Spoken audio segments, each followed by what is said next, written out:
point, and that's probably because I'm light skinned as hell. But you know, I can't help that. I mean, I like my you know what I mean, black, beautiful queens, brown and dark. You know what I mean? That's just how I like it. But you know, that's besides the point. Sometimes light skinned girls, you know, they're beautiful as hell. You know what I mean? But this one in particular, just a little weird. So you know, she's just strange to me. Anyways, Franklin ends up kicking them all out though, because they in there doing coke and counting money, bro. How y'all there getting high off your own supply, bro? That's rule number one. You don't do that. Now, my man.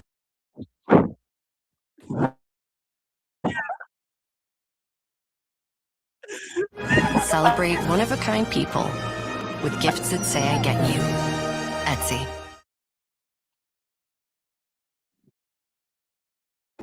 Whoa. What's that? I just built a budgeting app in Base 44. Guys, Nina just built an app. Impossible. Nina can't code. Interesting.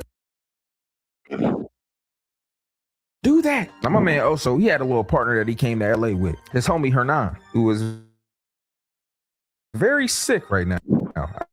I think he has cancer. I'm not sure. I think that was chemo, maybe. I'm not 100% sure, but they go to the hospital to go talk to him. But then 2 seconds later, I realized it's dialysis. Either way, this dude is extremely sick. You can tell by the way he looks and, you know, obviously him being in a wheelchair with tubes in his nose. But he's trying to basically get, he failed me. And he's just trying to get a meet with his boss, trying to get this coke off. He in there manipulating the shit out of her nan ass, talking about, oh, you want, so let me pay you back. Bro, you dipped on him when y'all got to LA. Now this nigga on dialysis, bro. This dude might die. Like, you know what?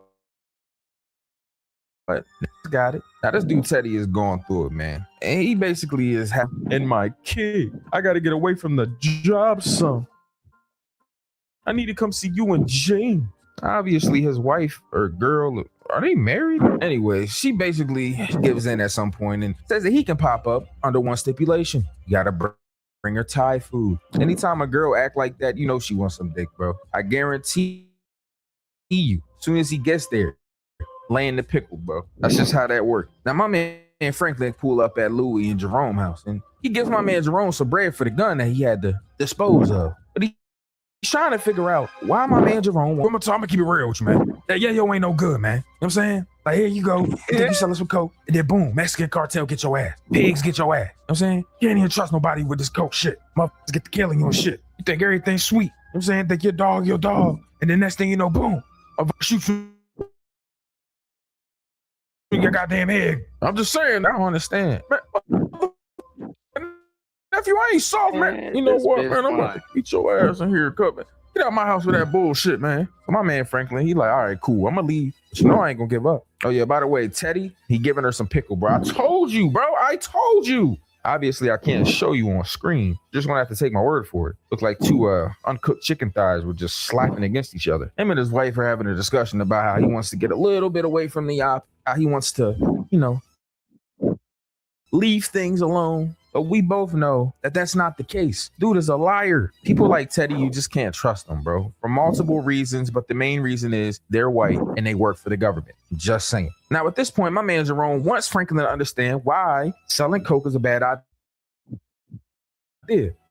So he texts on one of his buddies so he can explain to him what happened to him when he was trying to sling that coke. Man, back in the day, man, 65. In the middle of this conversation, his shorty come in here, get the tweaking, bro. Speaking in Korean, I think. Bro, can you calm down, bro?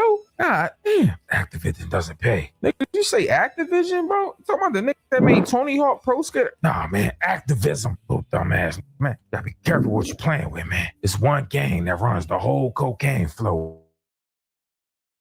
Man, the Mexicanos, and they dangerous. You be thinking everything's sweet, and then they blow your ass. My man Franklin about happens to be the gang that also is also meeting with. As you can see, there's going to be a run-in, and it's not going to be good. Yo, hold up, Lucia, you getting out the shot glasses? What you trying to get my man Oso drunk? Now, Oso and Lucia at this point, after, you know, taking a couple shots, decide that they're going to go pop up and have a little visit. So they get there, bro, and these dudes, should we finish the video, bro? Is in there tweaking, doing coke, wild, and now this one guy's like, yo, what you want to fight, yo? What you want to fuck ass Hispanic accent, man? That shit trash. Is you fighting or not? Oh, what you want to fight me? If I can't sound like I'm Hispanic, I'm gonna sound like Batman. Think he Batman, bro? Who also fight bro, to prove that he has cojones. In the meantime of him, getting in a fight, this dude Franklin done buttered his mom up, brought her snacks and everything, just so he can borrow her car to head over to where this gang is located and try to see if they could possibly take his coke. Now, this dude also is getting busy. I'm not gonna lie. Like, he's actually getting busy right now. I mean, they're basically giving each other just body shots, which is like kind of ass, but I mean, hey, man, it is what it is. Come here. Oh my God. Come here. Come here. Damn, why'd he drop his ass? Maka, Mickey, Maka. Now, my dude really did knock this dude out, though. And because of that, they're going to actually deal with him. Actually buy some coke from this guy. And by this guy, I mean him and Lucia, but that's besides the point. Now, my man Franklin pulls up, bro. And the problem is they're having a little event this day. And because of this, they get the tweaking on this nigga, bro. Hey, what's going on, man? What you lost? Nah, man, it ain't nothing, bro. I am lost. Actually, they call me Roa Noah Zoro where I'm from, bro. I'm always getting lost. You know what I'm saying? Okay. Hey, what's your name, man? I'm Franklin. And pull them out. They about to kill it. Trying to sell you all the product, bro. I'm trying to sell you all my product. Ain't nobody trying to hear that shit. Thankfully, Oso and Lucia pulled up when they did, though, because they was about to kill Franklin.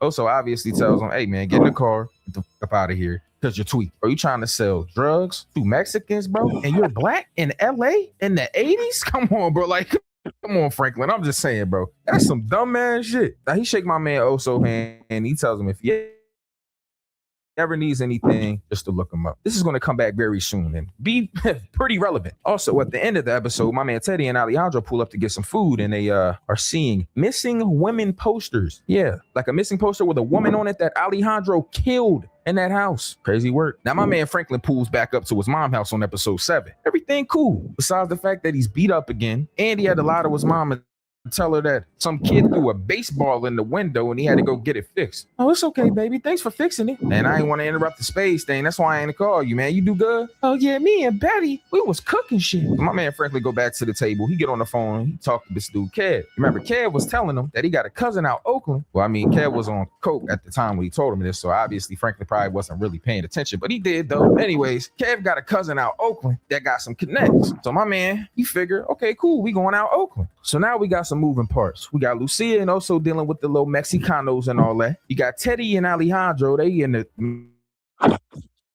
middle of somewhere. I don't know where they at right now. And then you got my man Franklin going with Kev and Leon all the way to Oakland, trying to figure out what they can do with this motherfucking coke to try to get some more paper. Now, in the beginning of episode 7, besides Franklin trying to figure out can on these women, the problem is the woman that is putting these missing posters up is the sister of the person that's missing. They got to figure out as much information as they can about her to make sure she doesn't go to police, doesn't, drag up any unwanted attention that would inevitably go back to Teddy. Also, Lucia and Oso decided that they were going to have sex, and Pedro, weird ass, walked in and started listening to it. Why does he look so mad about the fact that they're having sex, bro? That's his cousin. Motherfucker look like he mad like it's his girl. Like, come on, Now, my man Leon, Kev, and Franklin, they're at the store getting some stuff ready. So my man Kev, his family got some shit set out. These people was in here getting lit. I'm talking about drugs, alcohol, all types of shit. Now they go in there, bro, and people acting like they don't even know who this dude Kev is. Bro talking about, yo, my cousin Devin. Niggas acting like they don't even know who Devin is, though. Big ass dude talking about, man, get out my way, cuz. Yo, why this dude Kev in here dressed? Even though this dude Kev dressed like he from New York, his cousin is.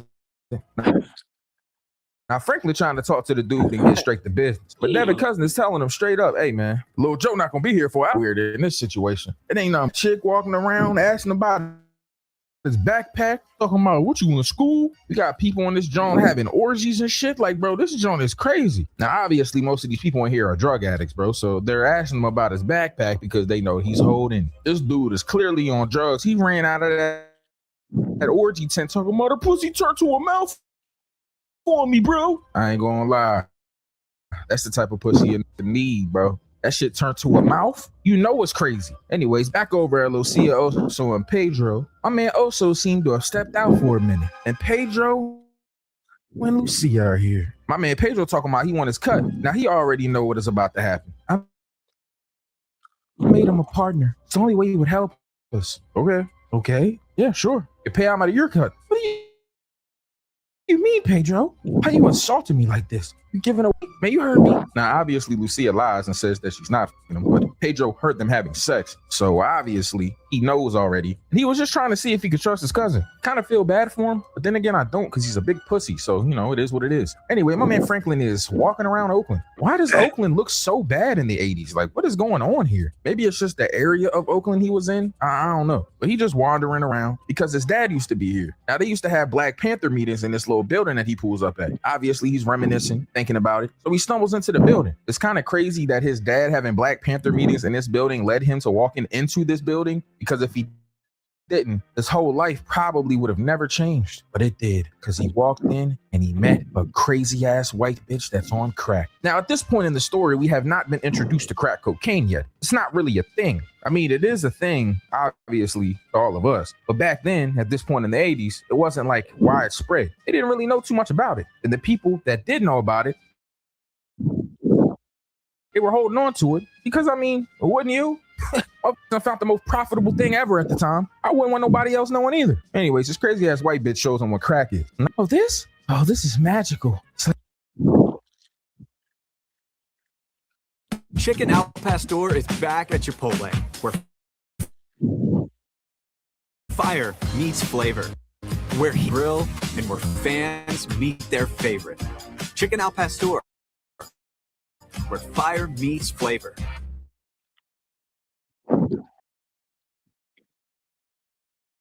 Reba here, back to tell you about Realtor.com. With over 500,000 new listings monthly, you can find your dream. oh, this is magical. It's like rocked up Coke. You put it on this little pipe and you hit it and everything is euphoric. Now this bitch is in here getting high, talking about doors and stars and life and all types of stuff. Things that, you know, obviously me and you know nothing about because we're not crackheads. But she's telling Franklin all about this crack and how it's special and how he's even special. She's calling this nigga a star, bro. You think this Michael Jordan? Bro, she's even walking outside with her bare feet, talking about it feels better this way. What the is that? You stepping on glass, heroin needles and shit. You know what? I'm gonna let her have it. Anyways, he tells her that he'll buy some more crack for her if, you know, obviously she takes him to the supplier. So she does. Gives her a 20, she gets some crack, and he sends her back to the special place. Yo, did this bitch just kiss him on the cheek? Yo, hey, yo. And you probably read about her, man. She bad, but she crazy. Hey, man, she gonna be back tonight? Yeah, probably like 10, 15 minutes. What is that, man? Rocked up Coke? Yeah, exactly that. Hey, I'll buy all that shit from you, man. If you take me to who making that shit, hey, man, you crossing the line, blood. So my man Franklin hands this dude the backpack with 2 keys of Coke in it. And obviously this nigga like, oh, you want to go meet the wizard, blood? All right, then come on in, Dorothy. So we take him to go meet Swim, a dude that says he's either swimming in money or swimming in pussy, which is crazy, by the way. But, you know, hey, that's neither near or there. What is it when it comes to this crack? Rhoda took Coke and became Picasso with it. Now, this dude doesn't understand why Franklin is coming here with these keys of Coke. Like, basically, he could simplify things. If I simplify, man, I'm taking a leap of faith by coming here, bro. Taking a shot. I got things I need, things I want, and you can help me get those if you just teach me how to make this motherfucking rock. He gives him this big ass speech about how he's an artist and artists want to create. And, oh, if you let me learn how to make this stuff, I'll spread the word of your art to the whole world. My man Swim like, fuck it, I'm gonna teach you. So we take him down there to the lab where him and his cook is with 2 keys of Coke and teaches him the whole process of rocking it up. Make water. It's all you need, man. He was telling him this story about how these Peruvians used to take this little nasty shit that they would call base. It's like the basically the residue of the Coke and shit, and they would put it on cigarettes and smoke it. But everybody loved it. They would go crazy smoking Coke, but in a way that made sense and it's easy. So they use baking soda, Coke, some heat and water, and bada bing, bada boom, rocks. One of the most addictive drugs of all time that for some reason gives people superpowers instead of kills them. Every crack kid I'm active. Now that my man Franklin has finally gotten the recipe to make crack, things are probably going to be changing very soon. My man Teddy is enacting something that's going to create change as well by bringing up Jess Avon, the girl that's missing, in front of her sister. This can't be good for her, obviously, in the long run. Never want to get involved with a CIA agent, man. Now, my man Pedro was talking to his dad and something that can only mean one of 2 things. But worse, bro, They're not going to be pissed too